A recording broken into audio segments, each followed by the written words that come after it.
الرحمن الرحیم۔ جب اللہ انتظار کے ذریعے تمہیں آزماتا ہے تو شیطان دعا پوری نہ ہونے کے وسوسے تمہارے دل میں ڈالتا ہے۔ جب وہ رات کے آخری پہر تمہیں ملاقات کے لیے بلاتا ہے تب وہ تمہیں اپنے در سے خالی ہاتھ واپس کبھی نہیں جانے دیتا۔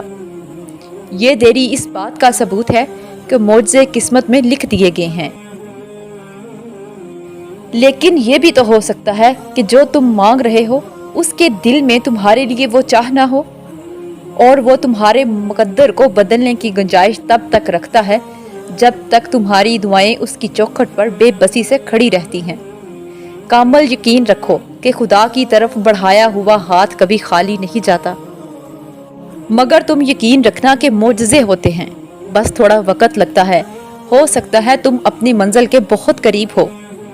جیسے توبہ قبول ہو جائے تو یاد گناہ بھی ختم ہو جاتی ہے، بالکل ویسے ہی جب اللہ کو تمہارا صبر کرنا پسند آ جاتا ہے تو وہ ہر اس یاد کو تمہارے دل سے نکال دیتا ہے جو تمہیں بے چین رکھتی ہے، اور وہ دل مطمئن کرنے میں خوب جانتا ہے۔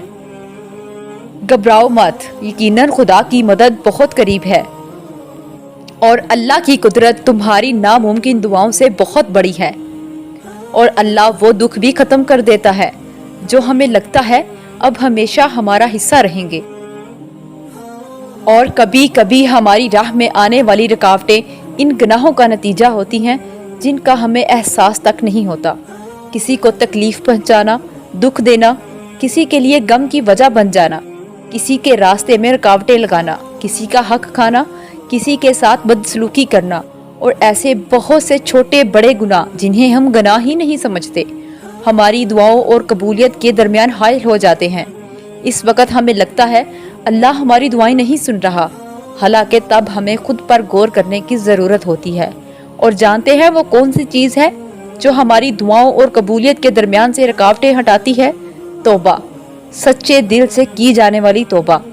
انسان کے گناہ ایسے دھو دیتی ہے جیسے اس نے گناہ کیے ہی نہ ہوں، اور جب وہ گناہوں سے پاک ہو کر اللہ کے سامنے حاضر ہوتا ہے تو اللہ بھی بدلے میں اسے قبولیت سے نوازتا ہے، کیونکہ جو چیز اللہ کو سب سے زیادہ پسند ہے وہ گناہ گار کی توبہ ہے، اور اللہ پوری کائنات میں کسی چیز کا اتنا انتظار نہیں کرتا جتنا گناہ گار کی توبہ کا کرتا ہے۔ اگر اللہ کا حکم نہ ہو تو انسان فریاد کر سکتا ہی نہیں، یعنی دعا میں ہاتھ اٹھانے والے آپ نہیں ہیں بلکہ وہ اللہ ہے جو آپ کو خود تک لایا ہے، وہ آپ کو دعاؤں تک لایا ہے۔ کبھی سوچا ہے کہ فلاں چیز کی چاہت سے پہلے بھی کیا آپ اللہ کے پاس اسی طرح جاتے تھے، ہر روز روتے تڑپتے گڑ گڑاتے؟ کیا پہلے بھی اسے اسی طرح مناتے تھے صبح شام؟ اگر نہیں تو جواب بہت سیدھا اور آسان ہے، اللہ آپ کے اور اپنے درمیان ملاقات کے بہانے بنا رہا ہے تاکہ آپ اس سے ملنے جائیں، چاہے کوئی بھی آس دل میں لیے، کیونکہ وہ تو آپ کا آپ اپنی طرف آنا دیکھتا ہے، پھر چاہے غرض کوئی بھی ہو۔ اور پتہ ہے کبھی کبھار اللہ تم سے تمہاری سب سے پیاری چیز لے لیتا ہے، کیونکہ وہ جانتا ہے کہ اس چیز کا دور ہو جانا تمہیں اللہ کے قریب کر دے گا، اور ایسا اللہ انہی کے ساتھ کرتا ہے جو اسے پیارے ہوتے ہیں۔ ناممکن اب کچھ نہیں، تم نے جو صبر کیا اسی کا صلہ معجزوں میں ملے گا، تم بس اللہ پر یقین رکھو۔ وہ نصیب جس کو اللہ نے خود لکھا ہے، اس سے زیادہ اختیار اللہ نے تمہاری دعا کو دیا ہے کہ دعا بھی تمہارے نصیب کا لکھا بدل سکتی ہے، اور ممکن ہے کہ جو تم مانگ رہے ہو اسے ہی تمہارا مقدر لکھا گیا ہو، مگر اس کے ملنے کا وقت تمہارے سوچے ہوئے وقت سے مختلف ہو۔